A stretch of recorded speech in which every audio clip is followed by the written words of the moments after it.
నమస్తే, welcome to Suman TV. నేను కీర్తి. ప్రస్తుతం మనతో అనిల్ నాయర్ క్లాసెస్ నుంచి అనిల్ నాయర్ గారే ఉన్నారు. వారితో ఈరోజు కొన్ని విషయాలు మనం డిస్కస్ చేద్దాం. నమస్తే అండి. హాయ్ కీర్తి.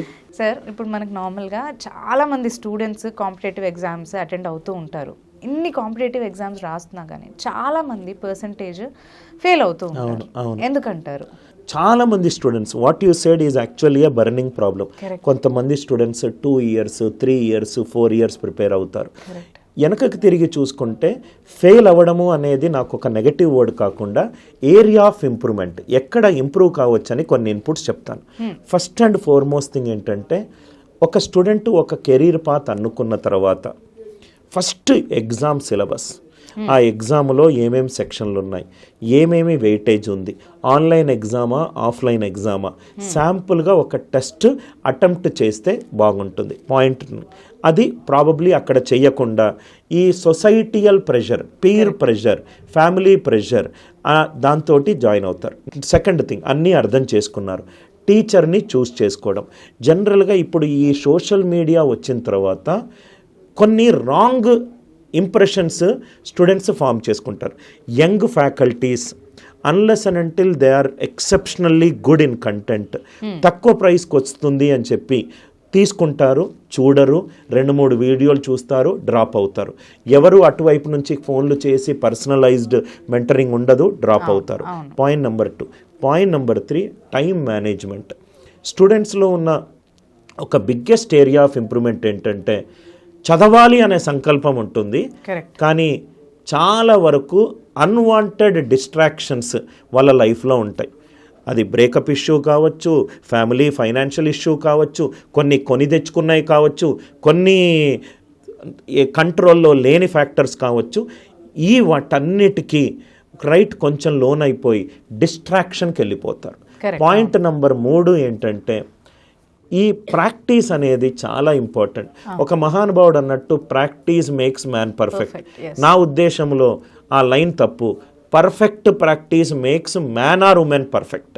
పర్ఫెక్ట్ ప్రాక్టీస్ ఎస్పెషల్లీ మ్యాథ్స్ లాంటి టాపిక్స్లోకి మనము ఎంత ప్రాక్టీస్ చేస్తేనే అంత కాన్సెప్ట్ మనకు అర్థమవుతుంది.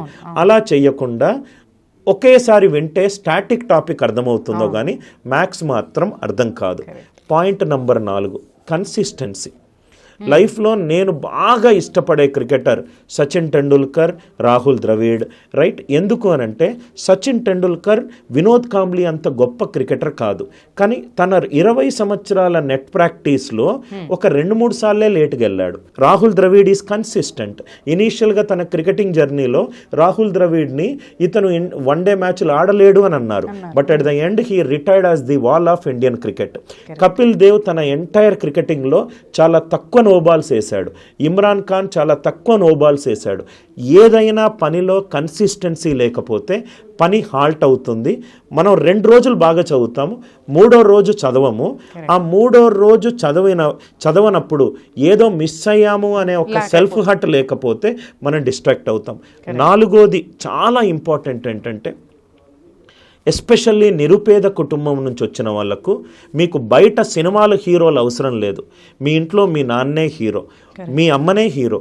పొద్దున ఇంటి పని చేస్తూ మనం చనిపోయేంత వరకు మనకు ఫ్రీగా సేవ చేసే తల్లిని చూసి మనం నేర్చుకోవాలి.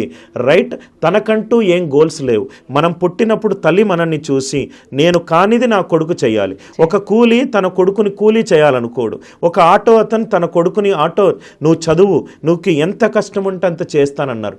వాళ్ళ కష్టంని గుర్తించి వాళ్ళు ఏదో విలేజ్ నుంచి ఏదో ఒక కోర్సు నేర్చుకొని ఇది చెయ్యాలి అనే కసి మనలో లేకపోతే, బర్నింగ్ డిజైర్ టు సక్సీడ్ అనేది చాలా ఇంపార్టెంట్ లైఫ్లో. మేడం క్యూరీ ఉంది, రేడియం డిస్కవర్ చేసేటప్పుడు తన చేతులు కాలిపోయింది. కాలిపోయిన టైంలో తన డిసైపుల్ అడిగాడు, మేడం చేతులు కాలిపోతుందంటే, కాలిపోయేదే నా చేతులు, కానీ నేను ప్రపంచానికి ఒక గొప్ప రేడియో యాక్టివ్ ఎలిమెంట్ ఇస్తుంది అని అన్నారు. అంటే ట్రైన్ నుంచి తోసేసిన ఒక మోహన్ దాస్ మన ఇండియాకు వచ్చి మొత్తము బ్రిటిషర్స్ని ఇండియా నుంచి తోసేసి మహాత్మాగా పేరు తెచ్చుకున్నారు. వీళ్ళందరూ ఆర్డినరీ ఇండివిజువల్సే. వీళ్ళు ఏదో వేరే ఏలియన్స్ నుంచి వచ్చిన వాళ్ళు కాదు. టీచింగ్లో కాన్ఫిడెంట్గా చెప్పలేని ఒక మహిళ మదర్ తెరిసాగా మారింది. అంటే వీళ్ళందరినీ చూసినప్పుడు నేను లైఫ్లో అనుకునేది, టాలెంట్ కూడా కాదు, self motivated consistent directed self motivated effort ఉండాలి. మొత్తం ఫెయిల్ అవ్వడానికి ప్రతి ఒక్క స్టూడెంట్కి నేను చెడుదారిలో వెళ్తున్నాను అని చెప్పి ఇంకోటి చెప్పాల్సిన అవసరం లేదు. తన లైఫ్ ఎక్స్పీరియన్సెసే తను ఏదో ఒక చోటగా కూర్చొని ఆలోచించినప్పుడు నాకు 10th 97% నుంచి గ్రాడ్యుయేషన్ 52%కి వచ్చింది అని ఎందుకు అని ఆలోచించుకుంటే చాలు. నేను బాగా బిలీవ్ చేసేది, మనలో ఒక పర్సన్ ఉన్నాడు, ఆ పర్సన్ ప్రతిసారి మనతో మాట్లాడుతున్నాడు. ఆ పర్సన్ చెప్తూ ఉంటాడు, ఈరోజు నువ్వు టైం వేస్ట్ చేసావు, బ్యాంక్ 2nd ఇయర్ టైం రాస్తున్నావు, SSC CGL 3rd టైం రాస్తున్నావు, గ్రూప్స్ కని IAS కని 2 లక్షలు పే చేసావు, కానీ నెల రోజుల తర్వాత సినిమాలు అని చెప్పి క్లాసెస్కి రెగ్యులర్గా వెళ్ళట్లేదు. అది అర్థమయ్యేసరికి 30 ఏళ్ళు అవుతుంది. దాన్ని చాలా స్ట్రగుల్ ఫేస్ చేస్తున్నారు. బేసికల్గా లైఫ్లో ఏదో ఒకసారి కీర్తి లైఫ్లో ఫైట్ కొట్టాలి. మనము బయటికి వచ్చేటప్పుడు మన అమ్మ 9 నెలలకు మనకు ఎంతైతే పెయిన్ఫుల్ నుంచి మనం బయటకు వచ్చామో అది మనకు ఎగ్జాంపుల్.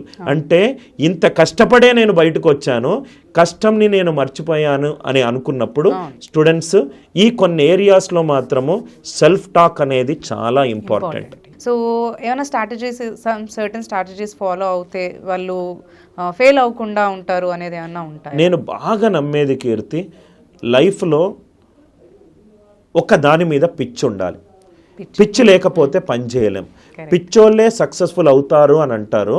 అంటే దాని అర్థం ఏంటంటే, నేను IAS అవ్వాలి అనేది ఒక కోరిక అనుకోండి, దానికి పిచ్చి ఏర్పడితే పొద్దున రాత్రి అదే పని చేస్తారు. పిచ్చోళ్ళు ప్రపంచంలో ఎవరు ఏ పని చేస్తున్నారని చేయరు, వాళ్ళ లోకంలోనే వాళ్ళు జీవిస్తారు. అంటే మ్యాడ్నెస్.